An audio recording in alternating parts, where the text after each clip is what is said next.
বিসমিল্লাহির রহমানির রহিম। আসলে আমি কোনো কন্টেন্ট ক্রিয়েটর নয় যে বাণিজ্যিক উদ্দেশ্যে আমি কন্টেন্ট তৈরি করব। আসলে আমার চিন্তা ভাবনা হচ্ছে একদিন একটা টপিক নিয়ে বাস্তবতার আলোকে আলোচনা করব। সেই আলোচনাগুলা আমি ইলেকট্রনিক্স মিডিয়ার মাধ্যমে এগুলো পাবলিশ করব। হয়তো কারো কাছে এগুলা ভালো লাগতে পারে, কারো কাছে খারাপ লাগতে পারে, আবার এমনও মনে হতে পারে কারো কাছে এগুলো আমার এক ধরনের পাগলামিও মনে হতে পারে। মানে যে যেভাবে নেই আর কি। তো আমি আজকে যে টপিকসটা নিয়ে শুরু করতে চাই সেটা হচ্ছে আমার নিজের ব্যক্তিগত জীবন, প্রাথমিক শিক্ষা জীবনের বিষয় নিয়ে সংক্ষেপে কিছু কথা বলবো। যদিও আমার স্টুডেন্ট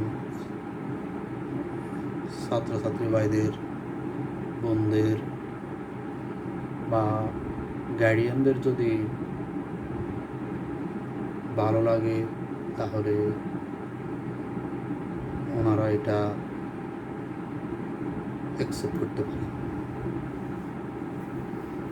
আমার নাম ওবায়দুল হক। জন্ম 1988 সাল ফেব্রুয়ারির 2 তারিখ।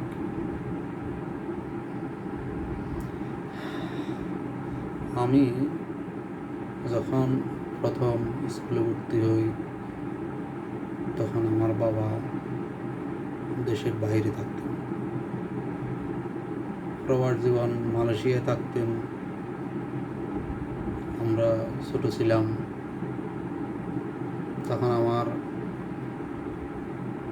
বাড়ির বা প্রতিবেশীর এক কাকা হয়, যার মাধ্যমে আমাকে আমাদের এলাকায় প্রাইমারি স্কুলে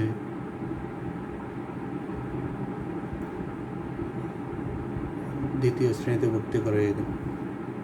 এই হচ্ছে আমার প্রথম স্কুলে যাওয়া। যদিও বাড়ি থেকে বলা হয়েছিল আমাকে অর্থাৎ প্রথম শ্রেণী ক্লাস 1-এ ভর্তি করিয়ে দিতে, কিন্তু উনি বুঝতে পারে নাই, না বুঝে উনি আমাকে ক্লাস 2-তে ভর্তি করিয়ে দেন। তখন ছিল 1993 সাল। যাই হোক, বাড়িতে আসার পরে ভর্তি করে দিয়ে আসার পরে তখন আমার মা বাবা বলতে লাগলো যে আমার ছেলে পারবে না, তাকে ক্লাস 2-তে ভর্তি করে দেওয়া হয়েছে, সে কীভাবে পড়ালেখা রানিং করবে। তারপর চলতে লাগলো পড়ালেখা। যখন আমি প্রাইমারি স্কুলে পড়ালেখা শুরু করলাম, এরপরে ক্লাস 2 শেষ করলাম, ক্লাস 3 শেষ করলাম। শেষ করে আমি যখন ক্লাস 4-এ উঠছি প্রাইমারি স্কুলে, তখন আমার দাদার নাকি তখন নিয়ত ছিল আমার মাদ্রাসায় পড়ালেখা করানোর জন্য। তো স্কুলের পাশে আমাদের মাদ্রাসা ছিল। তো আমার ওই কাকারে বাপ দাদা একজন ছিলেন, উনি তৎকালীন আমলের এই প্রাইমারি স্কুলের রিটায়ার্ড শিক্ষক ছিলেন। উনি রিটায়ার করছেন আমাদেরও জন্মের আগে। তো দাদা আমার এই মাদ্রাসায় নিয়ে ক্লাস 5-এ ভর্তি করাই দিলেন। 5-এ ভর্তি করে দেওয়ার পরে এখন দাদা আর বুঝতে পারে নাই, বাড়িতে আবার আমার বাবা তো বিদেশে ছিল। আমার মায়ে বলে যে কী করলেন, পোলা তো এমনি এসে মাদ্রাসার পড়া, পোলা তো হয়তো মাদ্রাসার পড়া কভার করতে পারবে না। তো দাদা বলে যে ভর্তি করিয়ে দিলাম, এখন আমি কিভাবে যাই আবার একটা ক্লাস নিচে ভর্তি করিয়ে দিই, এটা তো হয় না। পরবর্তীতে যাক আমি মাদ্রাসায় ক্লাস 5 থেকে পড়ালেখা শুরু করলাম। শুরু করার পরে কীভাবে ধারাবাহিকভাবে আমি দাখিল পর্যন্ত গেলাম।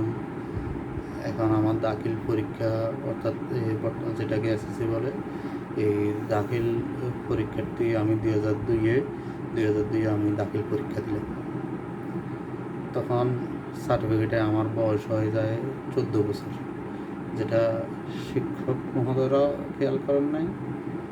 তখন আমরা তো এগুলো তেমন বুঝতাম না। এরপরে মাদ্রাসা থেকে আমি আলিম পাস করলাম। আলিম পাস করে 2004-এ এরপরে পর্যায়ক্রমে এবারে জেনারেল লাইনে চলে আসলাম। মাস্টার্স করলাম, ল করলাম। ফেনী ল কলেজ থেকে জাতীয় বিশ্ববিদ্যালয়ের অধীনে ল করলাম। কুমিল্লা ভিক্টোরিয়া বিশ্ববিদ্যালয় কলেজের অধীনে রাষ্ট্রবিজ্ঞানে মাস্টার্স করলাম। এই আসলে যে বিষয়টি বলা সেটা হচ্ছে যাই মাদ্রাসায় পড়াটা একটা ভাগ্যের ব্যাপার। আমার মনে হয় জীবনে সবচেয়ে চরম ভুল করছে আলিমের পরে আর মাদ্রাসা থেকে ফাজিল কামিলটা না করা। এখন আমি বুঝতেছি যে এটা আমার করাটা একান্ত প্রয়োজন ছিল, নিজের জন্য, দুনিয়াবি লাভের জন্য না, কোরআন হাদিস সম্পর্কে জ্ঞান অর্জনের জন্য,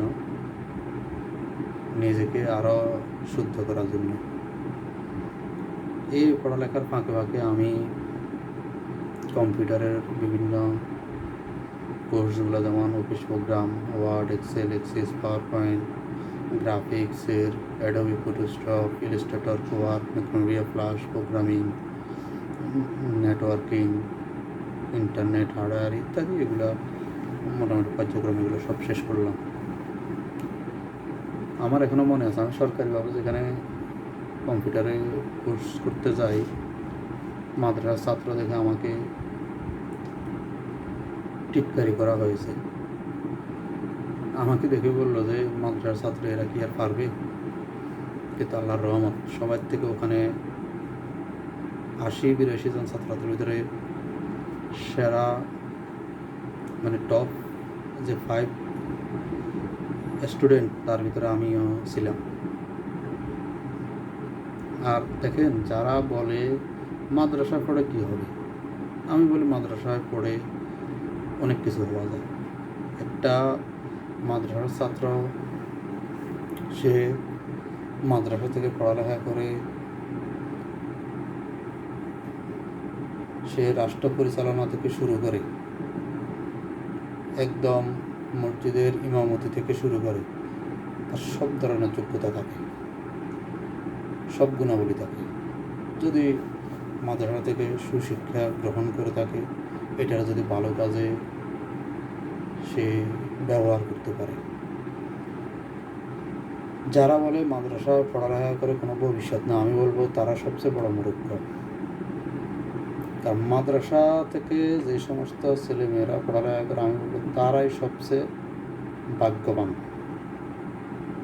তারাই সবচেয়ে লাকি। কারণ মাদ্রাসার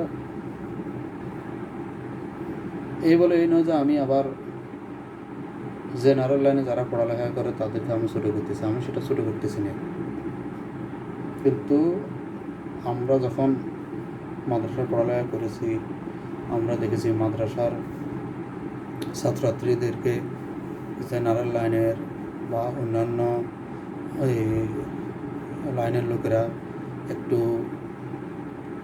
বাঁকা চোখে দেখত। তখন আমরা নিজেরাও হতাশ হতাম। আমার ভিডিওটা তাদের জন্য যারা হতাশ না হয়, যারা সব বাধা অতিক্রম করে নিজেকে প্রতিষ্ঠিত করতে পারে।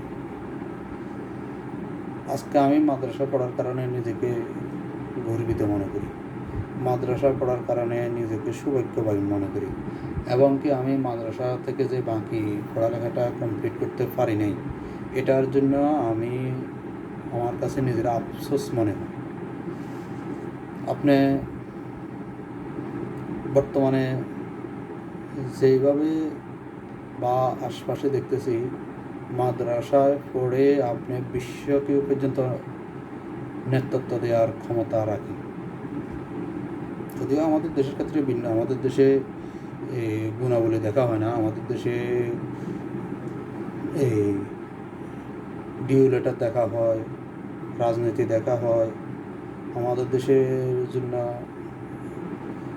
যোগ্যতা লাগে না। তো আমি গার্ডিয়ানদেরকে বলবো, আপনারা আপনাদের সন্তানদেরকে বেশি বেশি করে মাদ্রাসায় পড়ান, মাদ্রাসায় সর্বোচ্চ শিক্ষায় শিক্ষিত করুন, তার সাথে আধুনিক প্রযুক্তি সম্পর্কে জ্ঞান অর্জন করলে এরাই দেশের ভবিষ্যৎ, এরাই আগামী নেতৃত্ব দিবে। মাদ্রাসা পড়ার কোনো বিকল্প নেই।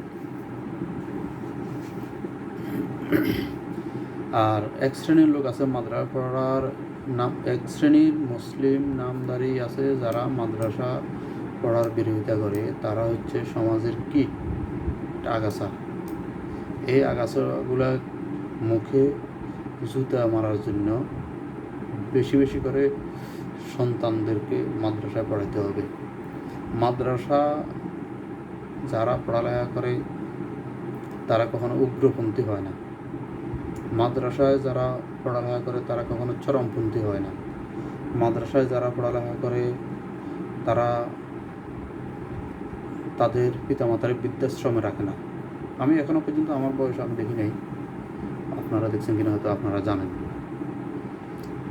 কিন্তু আমি এমনও অসংখ্য জায়গায় আমি দেখেছি কত বড় বড় ডিগ্রিধারী, বড় বড় অফিসার, বড় বড় ব্যবসায়ী নামাজের সময় ইমামতি করতে পারে না।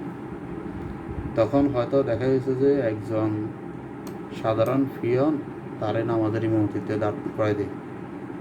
তাহলে এত বড় বড় পড়ালেখা করে আর লাভ কী হলো যদি আপনার ইমামতি করার যোগ্যতাটাই যদি না থাকে?